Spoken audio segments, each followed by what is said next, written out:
Hola, aquí estamos, Oxotalk, en donde nació, en la casa donde nació, en el mejor museo de videojuegos del mundo, en Oxo Museo. Hoy hay mucho bullicio. Como sabéis, esta semana estamos celebrando el primer aniversario de este edificio, de este museo, de este proyecto, y me encanta verlo lleno de vida. Y hoy venimos con una charla arriesgada de principio, porque dirás, bueno, ¿cómo vais a enfocar esto, no? Pero creo que ya nos vais conociendo y que nuestra visión sobre la pasión de lo que es el videojuego va más allá incluso de lo que es el nicho del videojuego, y por eso reivindicamos que la cultura del videojuego forma parte de una corriente mucho más grande en la que por supuesto entra la ciencia. ¿Y cómo no va a entrar? Y si echáis un vistazo a este set que han montado entre Julio Gómez y Guille de aquí del museo, vais a ver los guiños que son más que evidentes de lo que vamos a hablar con la cultura del videojuego. Tenemos con nosotros al profesor Javier Laserna, muy buenas. Toda una eminencia, de verdad es un honor tenerle aquí. Tener a alguien que no es que casi es lo más cercano a un marciano, ¿eh? Quizás ET, ¿no? Pero es lo más cercano a un marciano que hemos tenido aquí en estas charlas, porque es un hombre obsesionado con Marte. Su campo de investigación de un tiempo a esta parte está dedicado única y exclusivamente a Marte, y además tiene acceso privilegiado a esa misión internacional que es el Perseverance, que está en el suelo de Marte, y a unos datos cuyo trabajo desde su área en el Laser Lab de la Universidad de Málaga está siendo fundamental para uno de los argumentos fundamentales de la misión, que es analizar la composición de las rocas y ahí buscar huellas o indicios de vida pasada en Marte, porque para algo se ha ido a donde se ha ido, que es a un delta de un río en el que se sabía que había agua preexistente, y donde se busca de alguna manera, oye, ha habido condiciones favorables a la vida, similares a las terrestres, quizás aquí ha habido también vida. No, tranquilamente, tú, bebé, estás en tu casa. Profesor, lo primero, enhorabuena por ese hito, que es un work in progress, es decir, que está siendo cada día estudiado y analizado desde Laser Lab.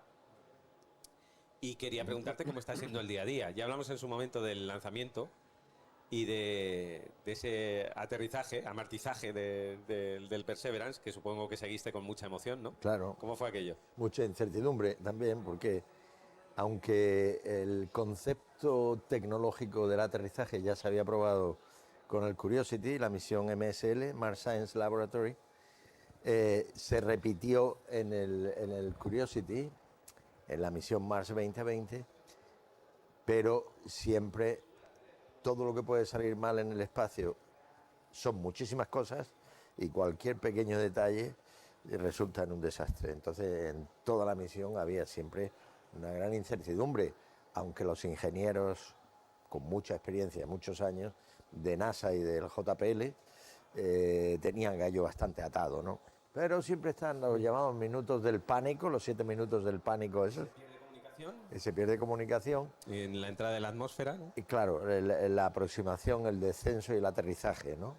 Las tres últimas fases de Pero la yo, misión. yo sigo alucinando si veis En la navegación, por sí, ejemplo. sí, el timeline, la Sí, precisión absoluta sí, que hubo de ese acontecimiento. O sea, prácticamente nos la hemos visto y nos la hemos deseado para quedar hoy, para esta charla aquí, y sincronizar nuestros relojes, y con mucha más precisión se ha llegado a Marte.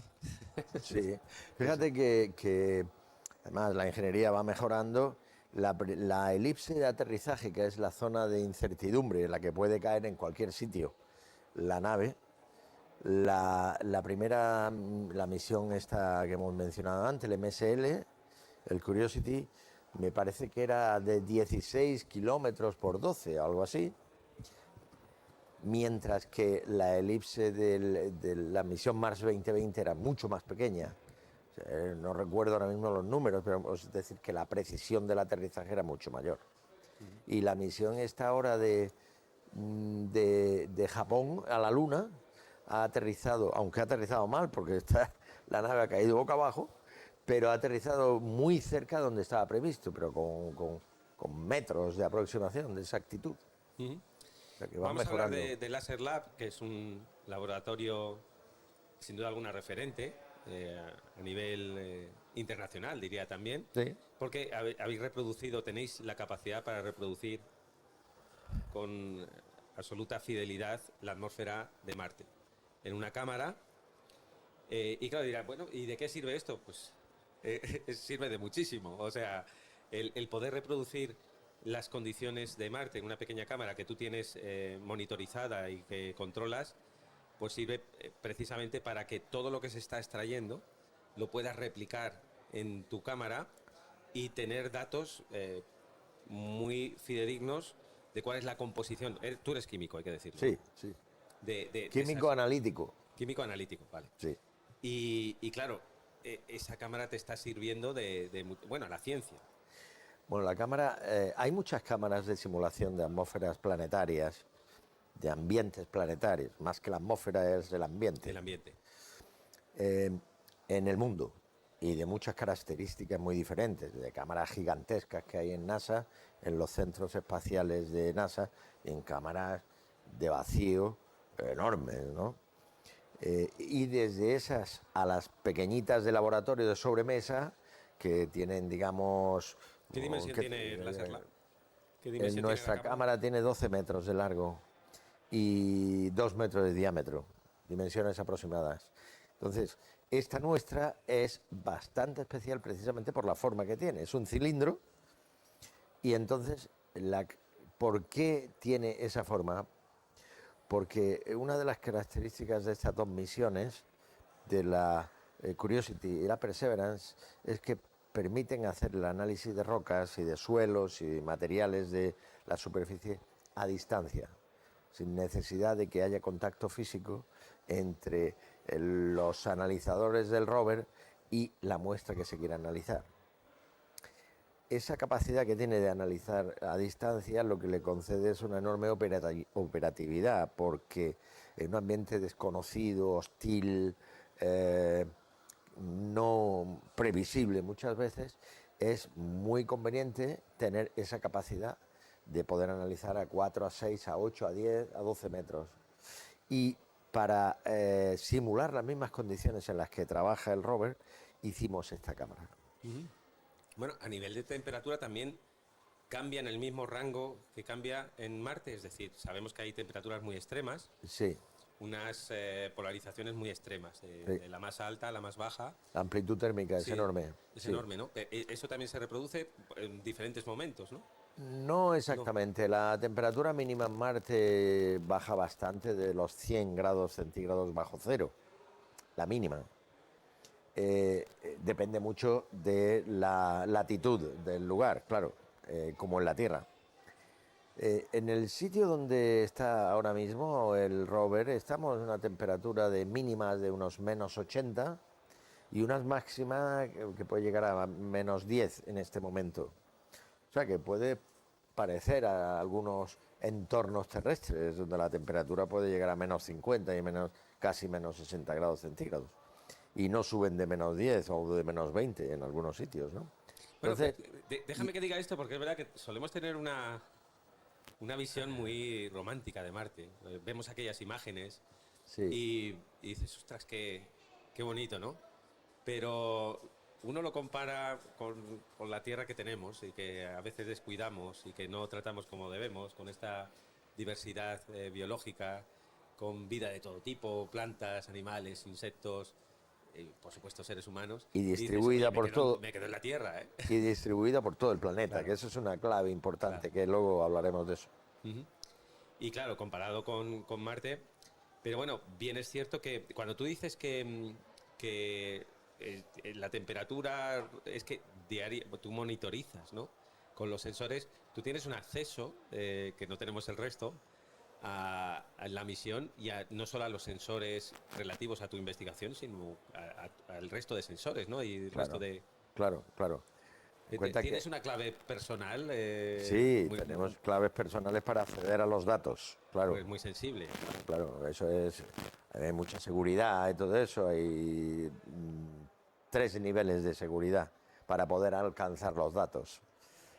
Los datos de los distintos instrumentos que hay en el rover están perfectamente organizados y hay equipos de científicos que se encargan de ordenar los datos y ponerlos a disposición del resto de los miembros de la misión. Los datos vienen un poco, digamos, crudos y hay que prepararlos para que sea más fácil trabajar con ellos, ¿no?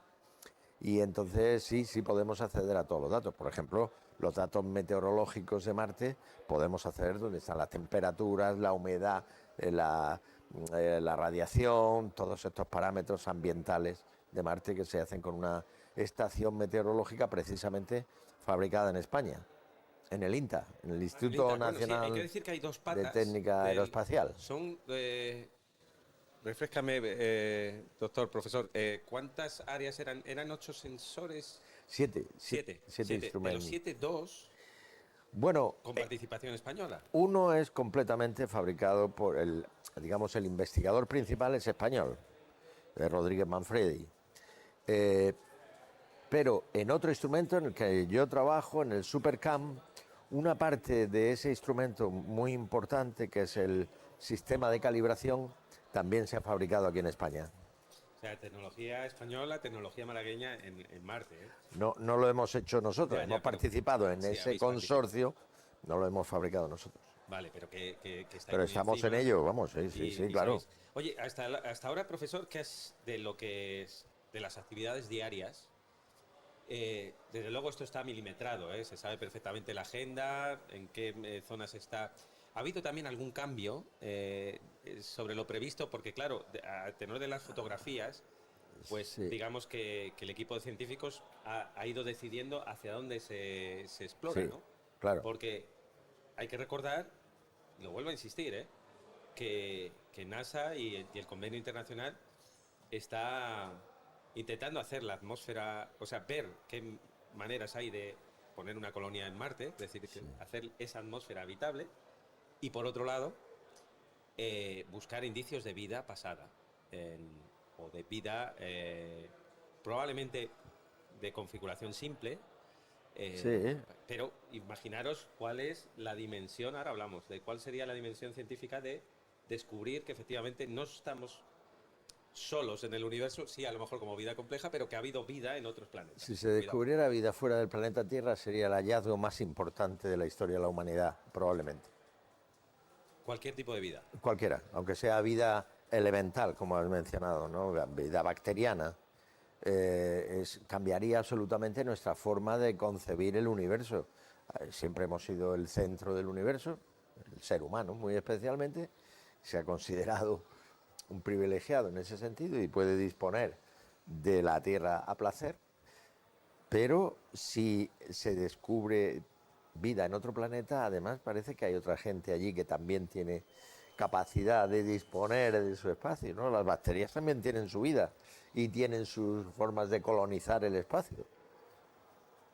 ¿Confías en que esto sería positivo en el sentido de ser como una especie de cura de humildad y de intentar abrirnos al conocimiento de otra manera? Sin lugar a dudas, nos bajaría un poco los humos, porque en efecto una cura de humildad, lo he dicho muy bien. Decía antes que el hombre absolutamente se ha considerado en nuestra cultura, especialmente la cultura occidental, el centro. Y claro, tener que compartir y decir, bueno, ¿qué ha pasado antes en otros sitios? Y si hay en Marte, ¿por qué no va a haber en otros planetas de otras estrellas, en nuestra galaxia o en otras galaxias? Se estima, con el descubrimiento de los exoplanetas, o sea, los planetas que no están en el sistema solar, realmente hasta a fecha de hoy se han descubierto unos 6.500 exoplanetas y el primer exoplaneta se descubrió ayer, es decir, a mediados de la década de los 90. O sea que nosotros creíamos que la única estrella con planetas era el Sol, hasta hasta mediados de los años 90 y ahora sabemos que hay múltiples estrellas con planetas alrededor. ¿Y por qué no va a haber también vida en esos planetas? Y ahora que estamos avanzando cada vez más, y digo estamos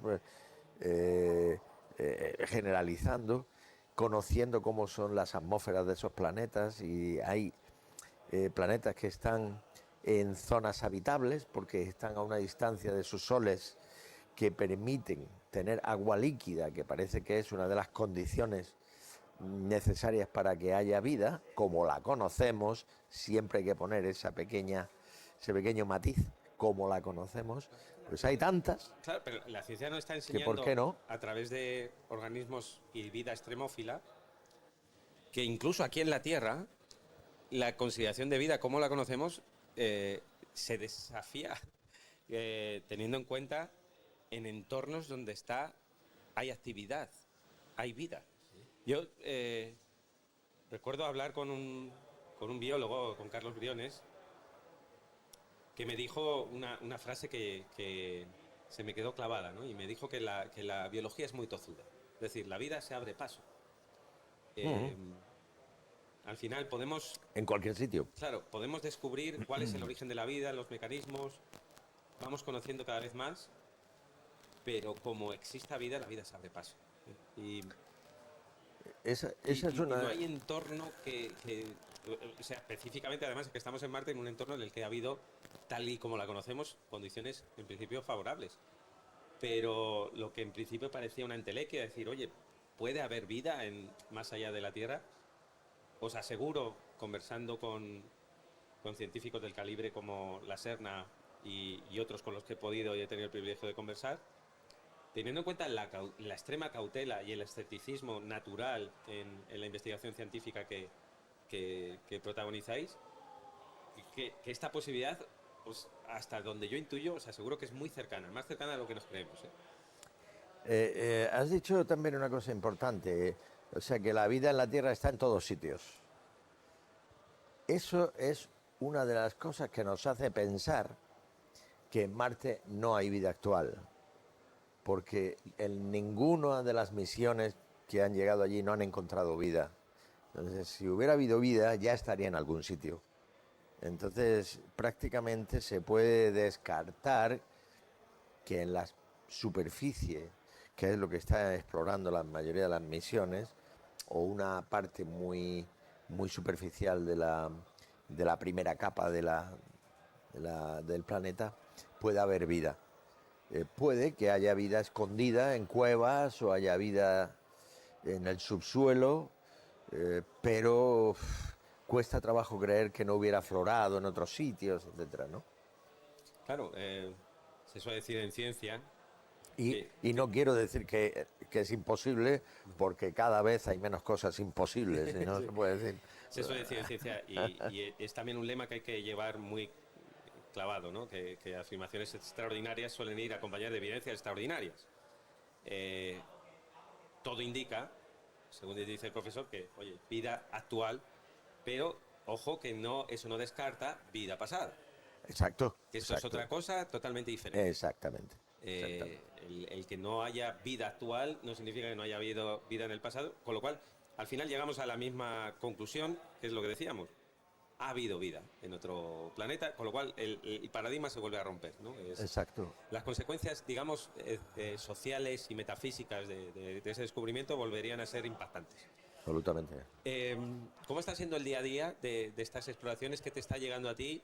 ¿Qué hallazgo, no sorprendido, pero te ha llevado tu interés, que incluso no contabas con ello, con un tipo de roca que dices, no me esperaba esto en Marte, o algún tipo de hallazgo que te haya llamado la atención? En lo que llevamos, ¿cuántos meses lleva ya? Llevamos desde el 18 de febrero del 21, del 2021, casi tres años. 3 años ya, vamos a cumplir. 3 años.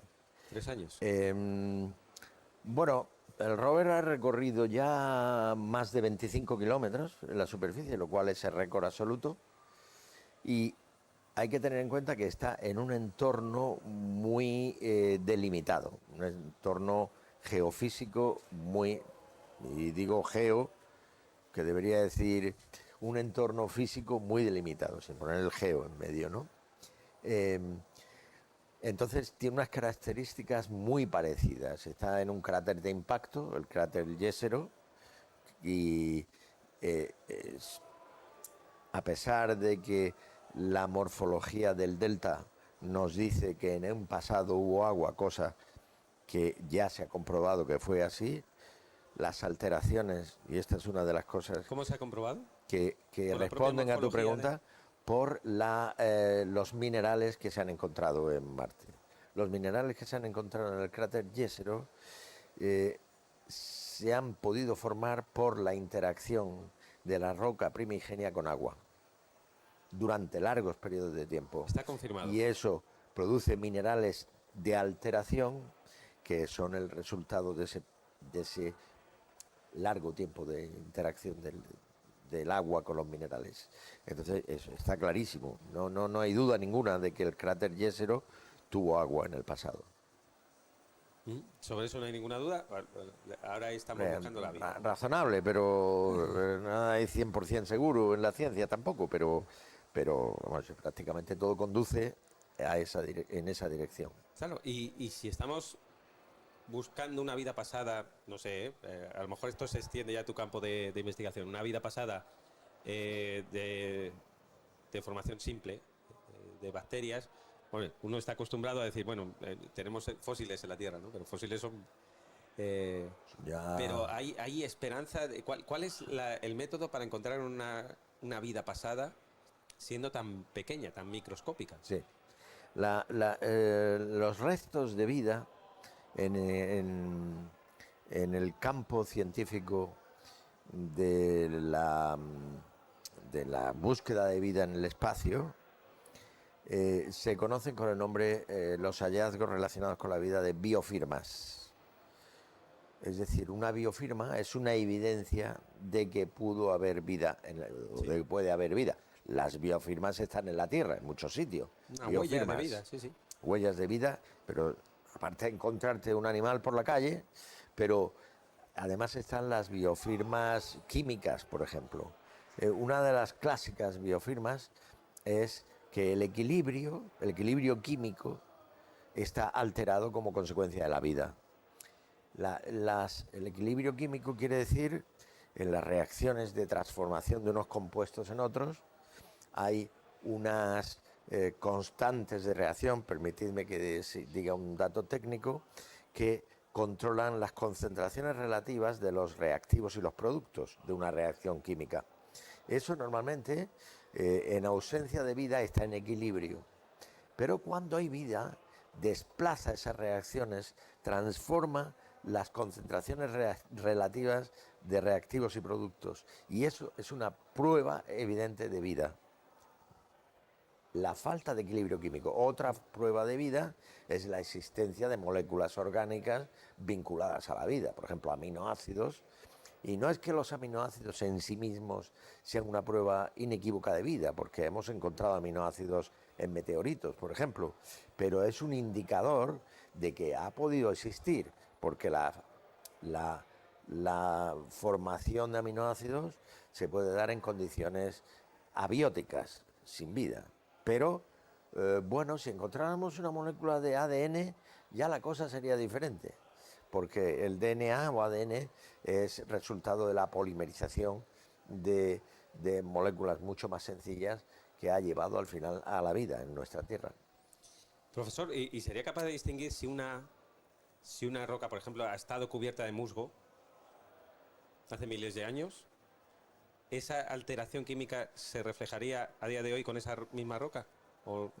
Claro, la alteración química requiere unas medidas químicas. Ese desequilibrio del que decía, claro. Es decir, una simple cobertura de musgo de una roca que indica ya vida, sí. ¿se detectaría ahora? Claro, el suelo tiene una composición que, cuando es un suelo estéril, es diferente, determinados indicadores, de un suelo en el que ha habitado algún organismo, por los mecanismos de adquisición o toma o incorporación de nutrientes del suelo, etcétera, y que transforma la química del suelo, los organismos vivos. Otra forma de buscar o entender la vida es encontrar, por ejemplo, un fósil, ¿no? Nosotros sabemos que un fósil, un trilobites o un ammonites, es claramente Claro. un resto de vida, pero son estructuras muy grandes, los hay muy grandes y pequeñas, pero también hay estructuras microscópicas creadas por bacterias que producen, Fosilizadas. exacto, las bacterias producen algunas precipitaciones de compuestos que forman pequeñas estructuras que se asocian a la presencia de bacterias, encontrándose esas estructuras muertas, por supuesto, pero han sido provocadas por la presencia de bacterias. Eso es otra biofirma en las estructuras. Por ejemplo, las estructuras, el hallazgo más antiguo de vida en la Tierra, que tiene aproximadamente unos 3.800 millones de años, se ha hecho precisamente observando esas estructuras asistidas por bacterias en su momento. O sea que bueno, digamos que hay muchos indicios que si la ha habido se va a encontrar. Sí, O sea, sí. tenemos herramientas para ello. Bueno, sí, hay herramientas limitadas, pues una Mm, misión de claro, a exploración. tanta distancia. La complejidad de la misión no permite tener toda la potencia de análisis que hay en la Tierra, en los Claro. laboratorios de la Tierra, Porque pero digamos que el volumen de muestra, con las cápsulas de muestra que recoge el rover, de qué cantidad estamos hablando, y luego cuando llegue a la Tierra, para analizarla aquí en la Tierra, cuánto tiempo va a pasar, claro. claro, bueno, estamos hablando de dos cosas Sí. diferentes. Una cosa es el análisis in situ, lo que hacemos nosotros, y otra cosa es la recuperación de muestras para traerlas a la Tierra. La misión de retorno, que todavía está en fase de definición. Desde luego no parece ser que las últimas predicciones no se producirán antes de 2031. O sea, como todas las misiones espaciales se miran con mucha distancia en el tiempo, ¿no? Y, y entonces las pequeñas muestras que se traen a la Tierra son pequeños cilindros que pueden tener 1 centímetro de diámetro y 4 o 5 centímetros de longitud, ¿no? ¿Y a Eso qué está profundidad están? Eso encapsulado, sí. es muy poca profundidad, es superficial en las rocas, es de las rocas y del suelo, pero a profundidad de 3, 4, 5 centímetros. 3, 4, 5 centímetros, casi con una pala de playa. Sí, sí, sí, sí, no Sí. profundiza. La próxima misión, por ejemplo, la próxima misión de la Agencia Espacial Europea, la ExoMars, bueno, que ahora se llama Rosalind Franklin, lleva un penetrómetro que es capaz de profundizar bastante en el suelo y tomar muestras mucho más profundas. Vaya nombre, ¿eh? Penetrómetro. Bueno, hay a veces que también los nombres científicos a veces son un hallazgo y a veces generan ambigüedades, pero Sí, sí, sí. eso es así. Pero claro, esos procesos te llegan a ti en forma de datos, Sí, las extracciones, y sí, tú puedes replicar en la cámara, ¿no? claro. O sea, es Yo decir, puedo, para que haya una simulación en tiempo real de esa muestra, el proceso es que llega los datos. los datos que llega a través de un escaneo de Los datos llegan a través de los servidores que están en el JPL, Ujú. en Pasadena, ¿no? Pasadena. Entonces nosotros accedemos a los servidores y descargamos los datos y trabajamos con ellos. Ujú. Entonces, ¿qué pasa? Que los datos son muchas veces crípticos. O sea Pero que aparte de los datos, tenéis imagen de la muestra. sí, O tenemos sea, podéis imagen, ver con mucho detalle. podemos ver perfectamente O el sea, hay una mezcla contexto y el para el detalle. análisis del contexto, de dónde está Podemos el ver detalle. el contexto gran escala, o Sí. sea, el entorno. Podemos ver el contexto a pequeña escala, o sea, con detalle, y luego podemos ver un contexto casi micrométrico. Las cámaras de alta definición que lleva el rover son extraordinarias. Entonces sabemos de dónde exactamente han venido los datos, de qué lugar de la piedra sabemos de dónde han venido los datos, y sabemos cómo es la piedra, su tamaño, su forma, su color, su textura, sabemos si tiene regolito encima o no lo tiene. La piedra desnuda es muy raro, pero generalmente hay polvo encima por el regolito marciano y las tormentas de polvo que hay en Marte continuamente, hay remolinos, Eso es etcétera. un desafío de materiales y de ingenieril. Claro, entonces, para Sí, terminar lo que sí, sí, decíamos, perdona. todos los métodos de análisis químico funcionan por comparación. O sea, un analizador no te da la composición directamente. Bueno, cojo la piedra, la analizo y me da la composición. Que no es así. Cojo la piedra, la analizo, tomo unos datos y esos datos los tengo que comparar con otros datos de alguien cuya composición yo sé. Porque necesito tener una referencia, una muestra o un estándar o un patrón que yo conozco su composición. La analizo y la comparo con una muestra desconocida. De la comparación de las dos extraigo la composición. Eso es justamente el sentido de nuestra cámara, que podemos analizar las mismas condiciones que Marte y comparar aquellos datos con los nuestros. Con muestras que se recogen físicamente aquí, las estándares o las comparaciones, ¿dónde se recogen? Claro, están aquí. Pero ¿de dónde se coge esa arena o regolito? Bueno, no regolito, la arena terrestre parecida a la marciana, ¿de dónde se coge esa muestra? Bueno, los simulantes, se llaman Sí, los simulantes marcianos, están en muchos lugares. Por ejemplo, en Río Tinto es un sitio donde se recogen simulantes marcianos. En multitud de sitios en la Tierra, ¿no? En Atacama, es un entorno desértico, en Bolivia, ¿no? Un entorno, Bolivia, Argentina, un entorno enormemente seco, donde hay muy poca humedad y por tanto las probabilidades de vida son muy pequeñas, aunque existe, pero hay, ¿no? Se cogen rocas análogas en la Antártida, se han cogido, en muchos sitios, en Australia, se han sometido los instrumentos a pruebas extremas, por ejemplo, en Svalbard, en el archipiélago de Svalbard, que está al norte de la península de Escandinavia, cerca del Polo Norte, y bueno, en muchos lugares en la Antártida, etcétera, lugares extremos. Bueno, esto viene a ser como el ejercicio de busca las 7 diferencias, ¿no? Pero a nivel, es decir, tenemos una muestra que la conocemos, la ponemos en la cámara con los datos de la muestra, que es la de Marte, vamos a ver las diferencias, ¿no? Exacto, y la analogía. Y la analogía, que también es que es la clave, más importante. que es la clave. Oye, pues qué delicia que el profesor nos cuente a detalle cómo se está analizando las rocas de Marte. Yo llevándolo un poco al terreno de donde estamos, de verdad que en los videojuegos hay una rutina de recolección, de procesamiento de datos muy parecida, ¿eh? De hecho, según estaba escuchando al profesor, casi se puede convertir en mecánica de videojuego el proceso científico que está llevando a nivel real, ¿no? Recolectar la muestra, hacer una comparativa. Pues aquí estoy recordando incluso ahora las mecánicas de Spider-Man, bueno, sí, Spider-Man 2, los puzzles del laboratorio, porque Spider-Man es un juego que además pone en valor muchísimo lo de la investigación científica y pequeños juegos, ¿no? Pero que es lo que digo, ¿no? Tanto miramos a Marte, tanto lo hemos conocido a través de la ciencia ficción, pero creo que conocerlo a través de los datos verídicos y de la ciencia es tanto más apasionante, sobre todo de la mano de un investigador puntero como es la Serna. Por eso mismo estabas hoy... Podemos evitar el formalismo de los nombres y apellidos y hablar de Javier y sí. Sencillamente, ¿no? Bueno, pero no, pero aquí me gusta, porque lo eres. Bueno, pero sí, Javier. Yo creo que sí, es mejor, mejor. Javi, no, Javier. No, Javier. No nos pasemos, ¿no? No, porque, ¿sabes? A mí me llamaban, cuando era muy joven, me llamaban Jota. Muy joven. Bueno, eso es muy también de ciencia ficción. Sí.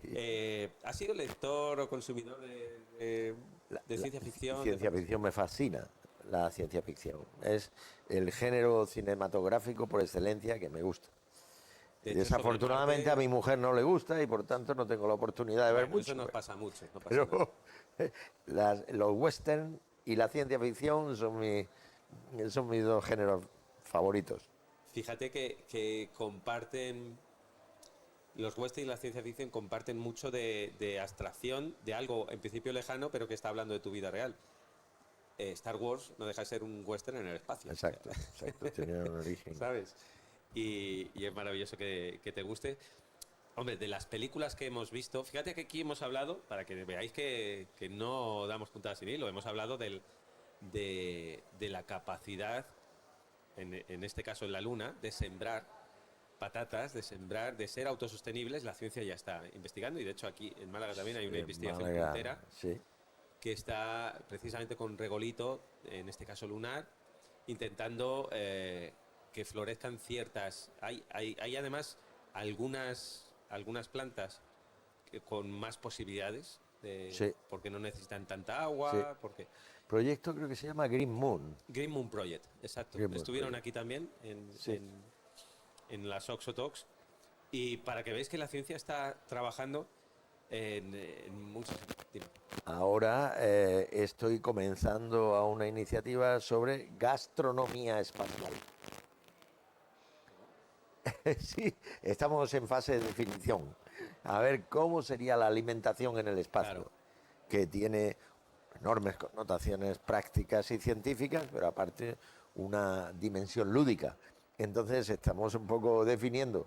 A ver, tú sabes que en las películas siempre se resuelve todo con unos botecitos deshidratados. Verdes, Sí, de y ahí pastillas tienes verdes. lentejas, ahí tienes de todo. Bueno, quizás se podemos mejorar con la tecnología gastronómica de esto, Yo ¿no? creo que sí, los caracteres A la gente organolépticos que vaya seguro que allí, son darles mejores. un poquito mejor de... Bueno, sobre todo si pueden consumir su propia... Que a eso aspiramos, ¿no?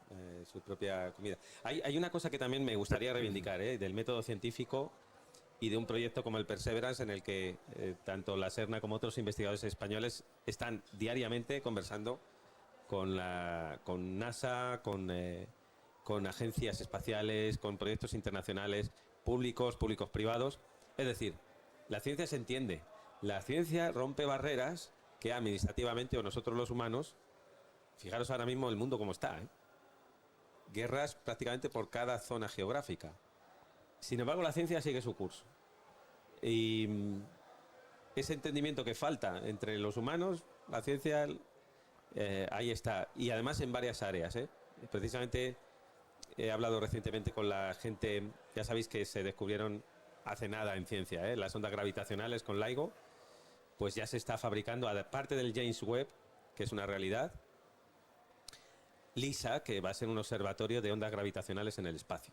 Es decir, la búsqueda es incesante y en concreto del universo estamos intentando investigar cuál es nuestro origen, el origen del universo, el origen de los agujeros negros, pero también investigar la vida, investigar si nosotros podemos salir del planeta Tierra y sigue ese movimiento que no se para, ¿no? Y dando una lección a nosotros los humanos o los políticos que nos gobiernan, decir, oye, haced lo que queráis, pero nosotros tenemos que seguir avanzando por el bien de la Es humanidad. que sí, la ciencia no entiende de fronteras ni entiende de política, aunque la política nos afecte, sobre todo Bueno, en los afecta en el fondos. sentido de molesta muchas veces, o sea, porque no llegan las subvenciones, porque un político piensa a 4 años vista.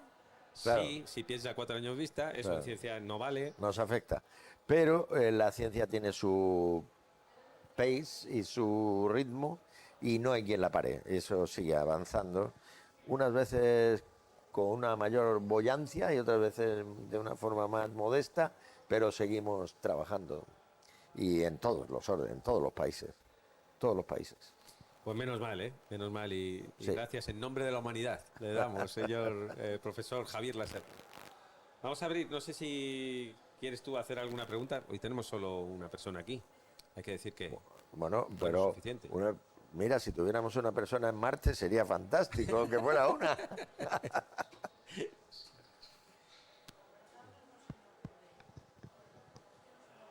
Ah, bueno, no, no quiere preguntar. Bueno, Pero esto ha sido porque ha sido la exposición tan lúcida, hemos cerrado tan bien todo que... Pero es verdad que... ¿Se te ocurre a ti algún videojuego sobre Marte ahora mismo?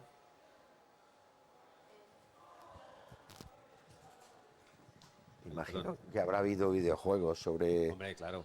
Un muchísimos. videojuego, a ver, sobre Marte específicamente, no, pero sobre videojuegos sobre vida más allá del mundo y de la Tierra, bueno, aparte del primer videojuego de esto, que aunque no fue muy bien Sí, sí. acogido, Mass Effect. Mass Effect además tiene una mecánica muy chula que cuando vas a un planeta lo estudias desde fuera para ver su composición. Exactamente. Y hay una parte también de minería, que eso también lo explora mucho Dead Space. Como es la vida científica, hay que también tener en cuenta que aquí hay un negocio. Es decir, hay abundante material por ahí, que por aquí son metales preciosos, Por ejemplo, Sí. el otro día vi un dato que el elemento menos abundante, evidentemente, en el universo es la madera. Sí. Claro, pues requiere vida. Claro. Que nosotros tenemos aquí, pero que luego, sin embargo, te puedes encontrar con oro o con... Sí. Hay un asteroide por aquí cerca, en el sistema solar, que todo parece indicar que está cargado con metales preciosos y metales muy valiosos para nuestra tecnología, y hay proyectos para tratar de alcanzarlo y explotarlo comercialmente. Si no habéis visto Para toda la humanidad, os lo recomiendo encarecidamente porque precisamente, en pequeño spoiler, hay una parte, un episodio que va sobre eso, de cómo podemos capturar un asteroide que está lleno y luego cómo se reparten Las el ganancias. botín. El botín. El botín. Pues ya querías añadir algo. Ah, bueno, No, Mass Effect. pensaba en otros juegos que fueran del estilo. Mass Effect es el ejemplo más obvio. De Dead Space no tengo tanta experiencia. Bueno, ahora no me viene a la cabeza, lo siento. Bueno, otros juegos muy de ese Ultima, estilo. EVE Online. Yo, Bueno, el propio Halo. Halo son también, hay mucho planeta y mucha diversidad. yo estoy viendo aquí enfrente una imagen fija que invoca absolutamente otro planeta. Invoca otro tiempo y otro espacio diferente al de la Tierra actual, ¿no? O sea, yo creo que el videojuego, de forma natural, inventa espacios y momentos y situaciones que no se dan en las circunstancias normales, ¿no? Yo creo que invoca ese. Pues bueno, vamos a hacer un paseo con el profesor ahora por el museo para Sí. que vea Encantado. los detalles que tenemos. Hablando de detalles, queríamos hacerte este obsequio de parte de todo el equipo de Oxo. Y es para Muchas que te lleves gracias. también. Mira, lo que no ha logrado todavía Marte y el Perseverance, que es traerte una muestra física, te la traemos desde Oxo. Ah, hombre, claro, un Mac. Muy bien, bien. Precioso. Muy bien. La usaré para mi café de cada mañana. Hombre, sería un privilegio que en Laser Lab, mientras miran los datos Sí. de Marte, tengas la taza de Oxo analizando. Cómo no. Muchas gracias. Muy agradecido. Y deciros que seguimos en esta actividad cultural frenética. Esta semana todavía quedan actividades que podéis ver en nuestra web, con un fin de fiesta el sábado, una noche en el museo que os va a encantar. Y que la semana que viene volvemos a nuestras Oxo Talks, en este caso desde BAT, y volviendo a demostrar que este es un museo vivo, que queremos divulgar la cultura del... Ah, me está diciendo Julio que la semana que viene es aquí también. Ah, vale, pues perfecto. Vale. La semana que viene aquí, en Oxo de nuevo, Oxo Talk, el jueves a las 18. Será un placer teneros, será un placer que participáis en twitch.tv/OxoMuseo, y si nos estáis viendo a través del canal de YouTube, ya sabéis que estamos en este canal de Twitch, que nos podéis seguir en redes y que sobre todo estamos en la Plaza del Siglo número 2 en Málaga, con las puertas abiertas para que puedas compartir tu pasión, seguramente que la tienes, como si no, no estarías aquí, por los videojuegos como la que tenemos nosotros. Es un placer y lo dicho, que hasta la semana que viene. Chao. Muchas gracias, Javier. Gracias.